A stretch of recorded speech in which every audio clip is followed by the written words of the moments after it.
Welcome back to another reading and correcting of Crimson by me, Kindar, the Tiger Writes, and Ty, the Tiger Supervisor.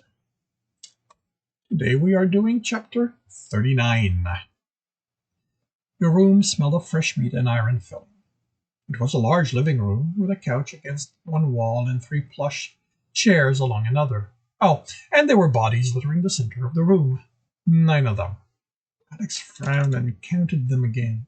Yes, there were 9 heads, 18 hands, and feet. Except that wasn't right. He hadn't fought that many people here. All right, a deep voice said behind him. Now that's what I call a massacre. Alex sighed. Right, this was another dream. These dreams where he knew he was dreaming were becoming more common, but that didn't make them any less annoying or disturbing from his regular nightmares. Go away, said. Come on, Alex. Alex spun. It's Crimson. Tristan took a step back, hands up. Sorry. Crimson it is. Alex glared at him. You mind putting those away? They're making me nervous. Alex looked, and he was holding a knife in each hand, holding them so tight his knuckles were pale. You don't deserve to call me Alex, not after what you did to me. I said I was sorry. Alex sheathed the knives. Just go away. Can't do that. Damn it, it's my dream. I don't want to dream about any of this. Tristan regarded him. Don't you? He indicated the room. Look at this. You should be celebrating. What's to celebrate? You won at Crimson. You killed them. There was only 5 of them. 5, 9. What's the difference? That could have been 20 or 50. You'd have killed them all anyway. You've got what it takes. You say that like it's a good thing. You want to beat me, don't you? You want Jack back, right? Tristan looked at Alex, took Alex by the shoulder and turned him around. Well, that's how you do it. Is Jack even real anymore? Alex asked, softly, terrified of the answer. Of course, I'm still here, soft voice answered. A muzzle rubbed the back of his neck. A tongue licked his ear, and Alex shivered. He turned back, and gentle brown eyes met his. Hey, Jack said, smiling shyly. Alex reached for his face, hesitated, then placed a hand on the Somalian's cheek. Jack closed his eyes and leaned into the touch. You're real, Alex said breathlessly. Of course I am. Of course I'm. Alex hugged him tightly. A moment later, Jack wrapped his arm around him. I missed you so much. Alex was crying. I miss you too. You can't give up on us. I'm scared of what I'll find. Jack stepped away, took him by the chin, and gently lifted his head until their eyes met. You'll find me. But Tristan, it's just a shell. Once you defeat him, I'll be underneath. You just have to keep coming for me. Alex nodded. I am. Jack smiled, leaned in, and killed Alex. The kiss took his breath away. Jack parted his lip and his tongue pushed into Alex's mouth. He played with Alex's, teased it, and intertwined them. Alex's body reacted, trembling and becoming hot. He held on to him, arms tight, fingers digging into the fur. When Jack broke the kiss, he smiled at Alex. Will you do anything to find me? Alex nodded. Yes, I will. Jack's hand moved along Alex's chest, undoing buttons. Alex looked around and let out a nervous chuckle. Here? Why not? Alex opened his mouth to point out the bodies and blood, but he caught sight of the golden-furred Somalian over Jack's shoulder. He was relaxed, leaning against a wall next to the exit. His face didn't show any emotion, no judgment. Watching him, Alex had one word light up. Consequences. Jack stopped moving. Is something wrong? He made the turn, but Alex stopped him. No, everything's perfect. He smiled at his lover and ran a hand through the chest fur. He didn't care about consequences. He had Jack back. It had all been worth it. Jack smiled back and removed Alex's shirt, then crouched to take off his pants, moving back up, nuzzled and licked Alex's chest, neck, and cheek, then kissed him. He wrapped him in a tight embrace before lowering him to the floor, and then they were moving together. They rolled around, and at one time Alex moved on top of Jack, and then it was the reverse. One took the other, then the position flipped. It went on for an eternity, Alex's pleasure building to an intensity he had never experienced before. Alex was panting on his back. Alex was panting on his back.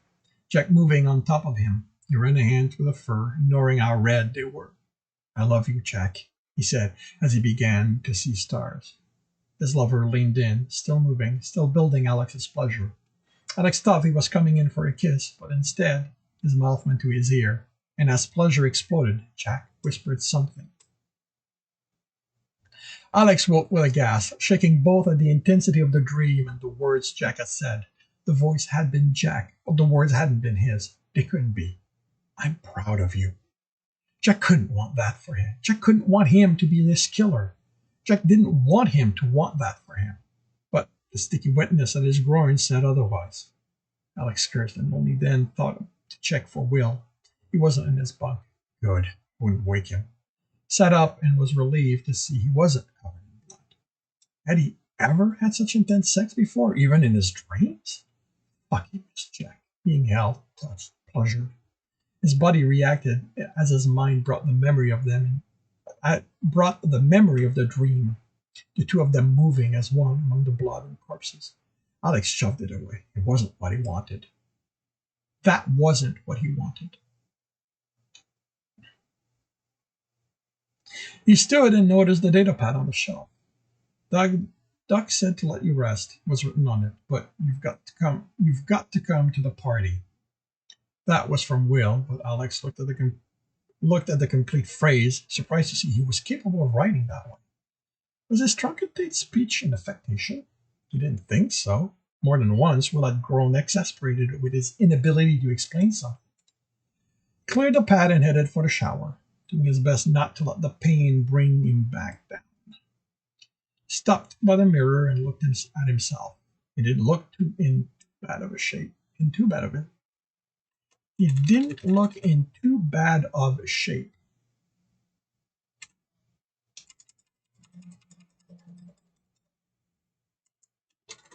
Didn't look in bad. Yeah. Too bad of a shape. The small cuts had sealant on them that made them almost impossible to see. The bandage on his cheek not showing any sign of bleeding. Saw Jack before him, his fur matted with blood, felt him move on top of him, lean in. I'm proud of you. With a curse, he shoved the memory away. He didn't want to remember that. He didn't want his body to react to the memory. He undressed and showered. The water was hot enough to scald the memory out of him, except it didn't.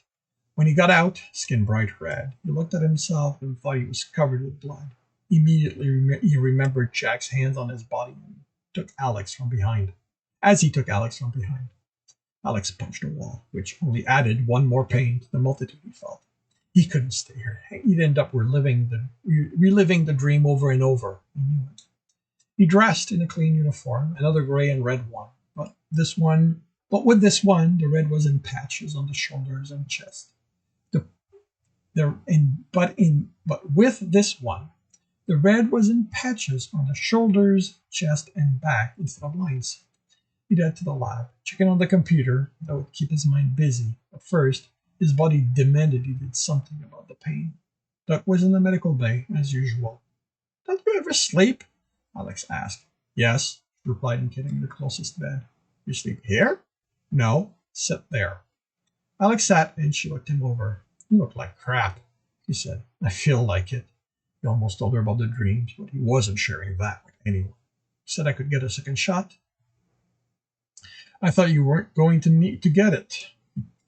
He tried to smile. Changed my mind.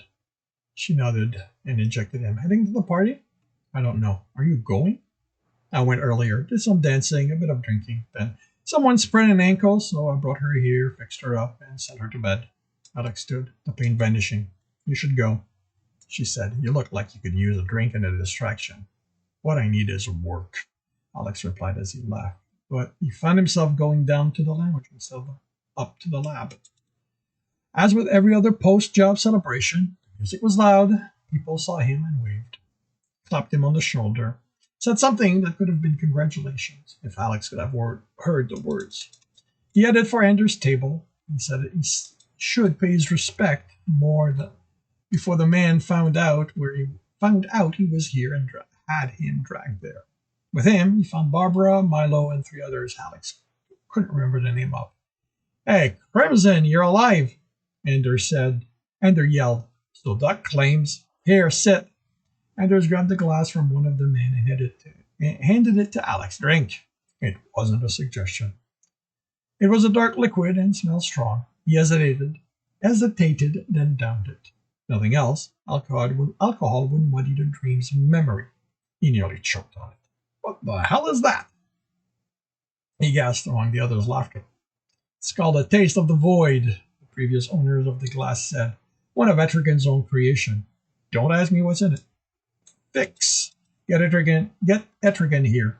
Anders orders. Tell him to come make a starry night for Crimson. The man stood. Anders indicated one of the available seats. Alex sat and found there was another glass before him. A light red liquid this time. Took a sip, and it was sweet and fruity. How did we make out on the job? Alex asked. Didn't you check? I've been busy sleeping and dreaming. He felt Jack's hand on his back, his muzzle along his neck. He downed the drink, and the mild burning chased the memory away. We did pretty good. Not too much damage cargo. About 200 crates. Leia's going to do the inventory over the next few days. A tall man returned to the table with Fix, both carrying 5 bottles between them. Crimson, meet Etrigan. Alex had seen him on the ship before, but as with most of the crew, he hadn't bothered getting to know him. Pleasure. Alex extended his hand. Anders caught it and lowered it at the table. Etrigan doesn't do physical contact unless he's having sex, and you're not his type. Sorry. Etrigan smiled. Don't worry about it. The story nice for you? It is, Anders said. Etrigan placed a clean glass on the table and poured some of each bottle in it. The liquids mixed to form something very dark. That looked suspiciously like that void drink I had. The man smiled. Just wait. Took a small bottle from a pocket of his lesbian jacket and dripped 3 drops in the black liquid. Alex waited for something to happen and was about to ask when a myriad of points lit up within the liquid. They didn't fill the glass with light. Each point was distinct, coming into being, lasting a few seconds before vanishing. Alex stared at it, unable to look away. Lights came and went, and the drink lived up to its name. Alex felt he was looking at the night sky containing one glass. When he was finally able to look up, he wanted to ask how he'd done it, but Etrigan wasn't there anymore. Don't bother asking, Anders says. He hasn't told me, so he certainly isn't going to tell you. Alex nodded, picked up the glass, looking at it. There weren't as many stars in it now, and it reminded him of Jack's fur, and he remembered him moving on top of it, leaning down. He drank it in one swallow and gasped again. Anders laughed. Thirsty? Alex shook his head. Trying to get myself to forget your ugly mug. Anders laughed again, but Alex thought it was strange. Unless you require me to stay, I'm going to mingle. Anders made a shooing motion, and Alex stood. He stepped away from the table. Someone intercepted him, handed him a glass, and they toasted the job and riches they acquired. A few steps later, he was holding another glass, and another group was toasting. And it happened again 2 times before he reached the bar. That's where he'd seen Etrigan before, behind the bar. Alex ordered another starry night and spent minutes watching the light. His mind was fuzzy enough that by then it didn't remind him of Jack or Tristan. It was just pretty lights. When they faded, he grabbed it, turned and raised it, proclaimed a toast to the captain. The people around him joined him, and he downed the drink.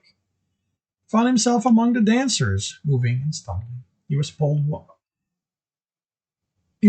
one way and kissed. He didn't resist. He kissed back hard and laughed when he realized he was kissing a woman.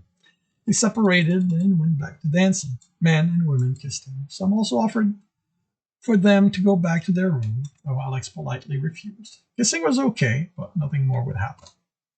Glasses appeared in his hand, were drained and replaced. His dancing became less and less coordinated to the point where he almost fell, only to be caught by a strong hand and pulled back to his feet. When he looked up, because the man was a head taller than he was, brown eyes were looking down at him.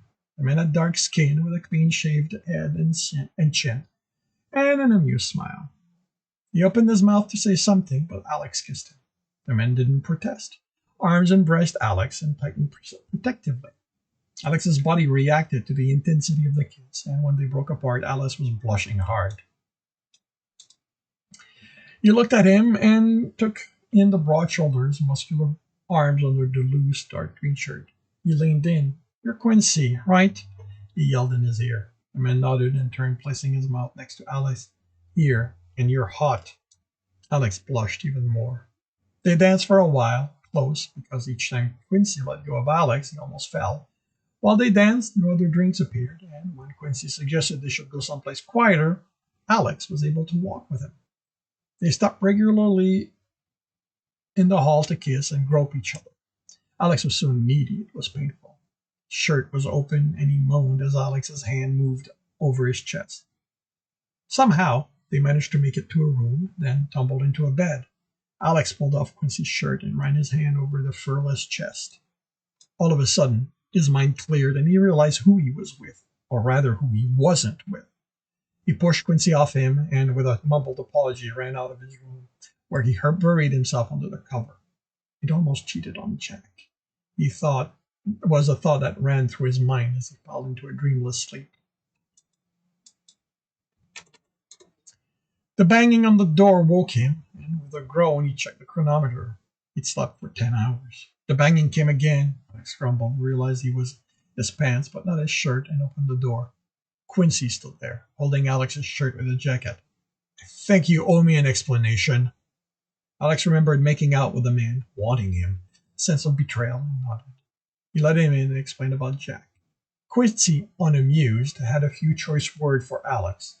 Alex explained he'd been way past drunk, but Quincy didn't care. They'd been enjoying themselves, and some absent guy had gotten between them, called Alex some harsh names, and stormed out. When Alex let himself fall onto the bed, Alex let himself fall back onto the bed. "I'm done drinking," he told himself. "I am not risking this again." And then he was asleep. And this concludes chapter 39 of Crimson. If you are enjoying this, please leave a like. If you want to know when the next one is going to be, subscribe and hit the bell. If you want to read the story as well as the other one in the series, the books are available on all major e-retailers. If you want to support me, you can do that on Patreon. You can also get access to basically everything I've written. And if you want to watch me do these live, it's on Twitch every Tuesday morning, 8 a.m. Eastern Time. The links are in the notes. And I will wish you a good day